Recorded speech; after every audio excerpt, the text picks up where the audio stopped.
দেখুন, খসড়া তালিকাতে নাম ছিল 7,08,16,630 জনের। খসড়া তালিকায় বাদ পড়েছিল 58,20,899 জন। এবং খসড়া তালিকা প্রকাশের পরে এই যে চূড়ান্ত ভোটার তালিকা প্রকাশিত হয়েছে 28শে ফেব্রুয়ারি, এই চূড়ান্ত ভোটার তালিকাতে বাদ গেল আপাতত 5,46,053 জনের নাম। অর্থাৎ সব মিলিয়ে যদি আমরা ধরি, অর্থাৎ খসড়া তালিকার কত নাম বাদ গেছে এবং খসড়া তালিকার পরে কত নাম বাদ গেছে, সব মিলিয়ে এখনো পর্যন্ত বাদের হিসাব দাঁড়িয়েছে হলো 63,66,952 জন। এছাড়া ফর্ম 6-এর মাধ্যমে নতুন করে নাম যুক্ত হয়েছে 1,82,036 জন। 8 নম্বর ফর্মের মাধ্যমে নাম যুক্ত হয়েছে 6,671 জন। এবং শনিবার প্রকাশিত তালিকা অনুযায়ী রাজ্যে মোট ভোটার সংখ্যা দাঁড়িয়েছে তাহলে 7,59,284 জন। এবং এই যে 5 লক্ষ ভোটার রয়েছেন যাদের নাম খসড়া তালিকার পরে এই যে চূড়ান্ত ভোটার তালিকা প্রকাশিত হয়েছে, এই ডিফারেন্সে যে বাদ গিয়েছে, এই প্রায় 5 লক্ষ থেকে 5.5 লক্ষ ভোটার মূলত তারা হিয়ারিংয়েই আসেননি। অর্থাৎ টোটাল যে খসড়া তালিকা চূড়ান্ত ভোটার তালিকা প্রকাশিত হয়েছে সেখানে নাম রয়েছে প্রায় 7,04,00,000 ভোটারের নাম। তো এখন ব্যাপারটি হচ্ছে, এই যে নাম বাদ গেছে, এই বাদ যাওয়া নামের মধ্যে কোন জেলাতে কত নাম রয়েছে, অর্থাৎ কোন জেলাতে কতজনের নাম বাদ গিয়েছে জানাবো। এবং যদি আপনাদের নামের পাশে আপনি ডিলিটেড দেখতে পারেন তাহলে সেক্ষেত্রে তখন আপনি কি করবেন। যদি আপনি আপনার নামের পাশে বিচারাধীন দেখতে পারেন অথবা যদি আন্ডার এডুকেশন দেখতে পারেন তাহলে সেক্ষেত্রে তখন আপনি কি করবেন জানাবো। তবে তার পূর্বে একটা ছোট্ট রিকোয়েস্ট, বন্ধুরা, ভিডিও আমরা অনেক পরিশ্রম করে অনেক ডেটা ঘেটে তারপরে বানাই, সেজন্য অবশ্যই যারা ভিডিওটিকে একটি লাইক করে দেবেন। বন্ধুরা, আপনাদের একটি লাইক এই ভিডিওটিকে আরও 1000 জনের কাছে পৌঁছতে সাহায্য করে। এবং একটি শেয়ার করে চ্যানেলটিকে সাবস্ক্রাইব অবশ্যই করবেন। বন্ধুরা দেখুন, যদি আপনি আপনার নামের পাশে, প্রথমে জানিয়ে দিই যে কিভাবে দেখবেন। তার জন্য যেই লিঙ্ক থেকে আপনাকে দেখতে হবে সেই লিঙ্ক আমরা ভিডিও ডেসক্রিপশন বক্সে দিয়ে দেবো। এবং আমরা কিন্তু অলরেডি ভিডিও বানিয়ে দিয়েছি যে কিভাবে আপনারা কমপ্লিট ভোটার লিস্ট ডাউনলোড করবেন আপনাদের কনস্টিটিউয়েন্ট অ্যাসেম্বলি এবং আপনাদের যেখানে আপনারা ভোট দেন, অর্থাৎ আপনাদের বুথ ওয়াইজ কিভাবে আপনি ডাউনলোড করবেন অলরেডি আমরা দেখিয়ে দিয়েছি। তো সেখান থেকে ডাউনলোড করে নেবেন। এছাড়া আমরা লিঙ্ক ভিডিও ডেসক্রিপশন বক্সে দিয়ে দেবো। তো ফার্স্ট কাজ করবেন যে আপনি আপনার বুথ ওয়াইজ আপনি পুরো ভোটার লিস্টটিকে ডাউনলোড করে নেবেন। তো সেক্ষেত্রে যদি আপনি আপনার নামের পাশে কিছু দেখতে না পান তাহলে সেক্ষেত্রে আপনাদের কোনো চিন্তা করার কোনো কারণ নেই, আপনি ভিডিওটা এখানে স্কিপ করতে পারেন। তার কারণ আপনাদের আর কিছু করার দরকার নেই, আপনি জাস্ট রিল্যাক্স করুন। আপনাদের নাম ভোটার তালিকাতে রয়েছে, আপনি 2026 সালে বিধানসভা নির্বাচনে ভোট দিতে পারবেন, আপনাদের আর কিছু করার দরকার নেই। এখন ব্যাপারটি হচ্ছে, আপনাদের নাম যদি নামের পাশে যদি আপনি ডিলিটেড দেখতে পারেন তাহলে সেক্ষেত্রে তখন আপনি কি করবেন। ধরুন আপনি একজন জেনুইন ভোটার। দেখুন, নির্বাচন কমিশন বলেছে যে এত বড় মাপের একটা এক্সারসাইজ করতে কিন্তু কিছু একটা ভুল হতে পারে, মিনিমাম 200, 400, 500 ভুল কিন্তু হতে পারে।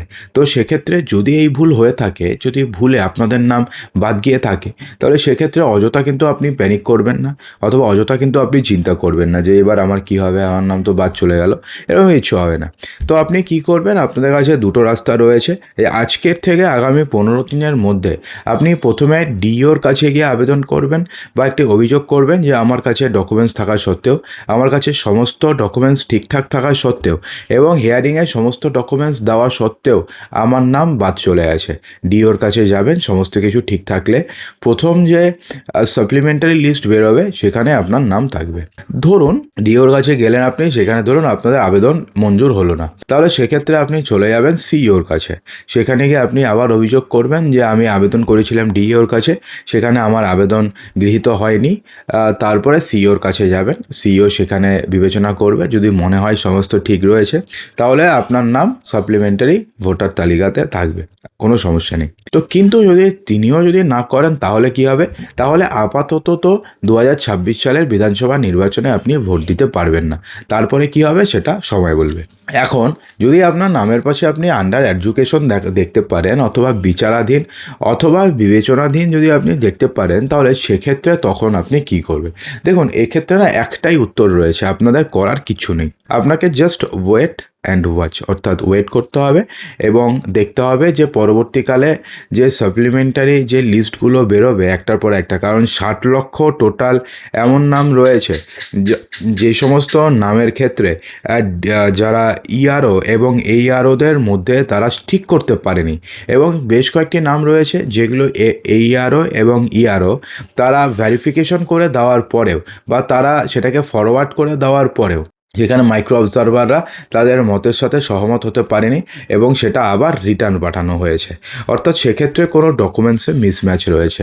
তো সে কারণে প্রায় এই সংখ্যাটা প্রায় 60 লক্ষ, এবং এই 60 লক্ষ যে ভোটার রয়েছে এই ভোটারদের এবার ভাগ্য যাচাই করবে হচ্ছে বিচার বিভাগীয় আধিকারিক, অর্থাৎ জুডিশিয়াল অফিসারেরা, ঠিক আছে। তো সেক্ষেত্রে এটা না যত দিনে হবে অর্থাৎ স্টেপ বাই স্টেপ হতে থাকবে, তত এটা প্রকাশিত হতে থাকবে, ধীরে ধীরে প্রকাশিত হতে থাকবে। তো এখন আপনাদেরটা কবে প্রকাশিত হবে বা আপনার নাম কবে আসবে সেটা কিন্তু কেউ বলতে পারে না, কিন্তু নির্বাচন কমিশন বলেছে যে যদি মনোনয়নপত্র জমা দেওয়ার একদিন আগে পর্যন্ত যদি আপনাদের নামের যাচাই কমপ্লিট হয়ে যায় তাহলে সেক্ষেত্রে আপনাদের নাম ফাইনাল ভোটার লিস্টে থাকবে এবং আপনার নাম সাপ্লিমেন্টারি ভোটার লিস্টে থাকবে, এবং যদি আপনার নাম সাপ্লিমেন্টারি ভোটার লিস্টে থাকে মনোনয়নপত্র জমা দেওয়ার একদিন আগে পর্যন্ত, তাহলেও আপনি 2026 সালে বিধানসভা নির্বাচনে ভোট দিতে পারবেন। কিন্তু যদি না থাকে তাহলে কিন্তু আপনি একজন যোগ্য ভোটার হওয়া সত্ত্বেও আপনার ভোটাধিকার বঞ্চিত হবে, অর্থাৎ আপনি 2026 সালে বিধানসভা নির্বাচনে আপনি ভোট দিতে পারবেন না। যদি এমনটা হয় যে যদি ধরুন আপনাদের নামের তালিকা রয়েছে, অর্থাৎ আপনাদের সমস্ত ডকুমেন্টস ঠিকঠাক রয়েছে, তা সত্ত্বেও আপনাদের নামটা আন্ডার এডুকেশন রয়েছে এবং আপনি একজন যোগ্য ভোটার, তবু আপনি ভোট দিতে পারবেন না। তারপরে ভোটের পরে কি হবে, তারপরে এটা তো একটা কন্টিনিউয়াস প্রসেস হতে থাকবে, যবে হবে তত তাড়াতাড়ি এটা প্রকাশিত হবে। কিন্তু নির্বাচন কমিশন আজকে বলেছে যে তারা চেষ্টা করছে যে যত তাড়াতাড়ি সম্ভব যে অন্তত মনোনয়নপত্র জমা দেওয়ার আগে পর্যন্ত যাতে সমস্ত নথি দেখা কমপ্লিট হয়ে তারা যেন ডিসিশন নিতে পারে, এটা কিন্তু নির্বাচন কমিশন আজকে বলে দিয়েছে। অর্থাৎ সেক্ষেত্রে এই যে 60 লক্ষ নাম রয়েছে এক্ষেত্রেও প্রচুর নাম বাদ যাওয়ার আশঙ্কা রয়েছে, অর্থাৎ 64 লক্ষ নাম তো অলরেডি বাদ চলে গেছে। আরও প্রায় এই 60 লক্ষের মধ্যে যদি আমি 10 লক্ষ ধরি তাও প্রায় 74 লক্ষ নাম বাদ যেতে পারে পশ্চিমবঙ্গে টোটাল। তো এখন চলুন আমরা জেনে নিই যে পশ্চিমবঙ্গে যে বাদ গেল সেই বাদের মধ্যে কোন জেলাতে কত নাম বাদ চলে গেছে এখনও পর্যন্ত। দেখুন, উত্তর কলকাতাতে 17,000 ভোটারের নাম বাদ গেছে, দক্ষিণ কলকাতাতে 3,207 জন ভোটারের নাম বাদ গেছে, বাঁকুড়াতে প্রায় 1,35,000 নাম বাদ, আলিপুরদুয়ারে 11,692 জনের নাম বাদ এবং এখনও 80,494 জনের নাম বিচারাধীন রয়েছে। নদিয়াতে প্রায় 60,000 ভোটার বাদ, প্রায় 2,16,000 ভোটার এখনও পর্যন্ত তারা বিচারাধীন রয়েছে। নদিয়াতে সবথেকে বেশি ভোটার বিচারাধীন রয়েছে। হুগলিতে 16,000 ভোটারের নাম বাদ, খসড়া তালিকায় মোট ভোটার ছিলেন তো আপনাদের বলে দিলাম, এবং চূড়ান্ত তালিকাতে প্রায় যে ভোটার হয়েছেন যেটা হুগলিতে সেটা হচ্ছে 44,40,293 জন এবং 1,73,064 জনের নাম এখনও বিচারাধীন, এটা হচ্ছে হুগলিতে। দক্ষিণ 24 পরগনাতে 50,000 নাম বাদ রয়েছে এবং দক্ষিণ 24 পরগনার সংখ্যাটা আরও বেশি, 5,17,000 ভোটার এখনও পর্যন্ত বিচারাধীন রয়েছে। পশ্চিম মেদিনীপুরে 18,000 নাম বাদ গেছে, প্রায় 1 লক্ষ নাম বিচারাধীন রয়েছে এবং পূর্ব বর্ধমানে 17,000 ভোটারের নাম বাদ গেছে। তো বন্ধুরা, এই হচ্ছে লিস্ট যেগুলো বাদ গেছে এবং প্রচুর ভোটার এখনও পর্যন্ত বিচারাধীন রয়েছে এবং সেটার বিচার কবে নাগাদ কমপ্লিট হবে সেটা কিন্তু কেউ বলতে পারছে না। তো বন্ধুরা, আশা করব যে ভিডিওটিতে আপনাদের সমস্ত কিছুই সঠিকভাবে বোঝাতে পেরেছি। যদি ভিডিওটি ভালো লেগে থাকে তো লাইক করবেন, বন্ধুদের মাঝে প্রচুর শেয়ার করবেন এবং চ্যানেলটিকে সাবস্ক্রাইব অবশ্যই করবেন। তো দেখা হচ্ছে আমাদের আগামী ভিডিওতে আরও কিছু ইম্পর্টেন্ট নিউজ নিয়ে। ততক্ষণের জন্যে ভালো থাকবেন, সুস্থ থাকবেন।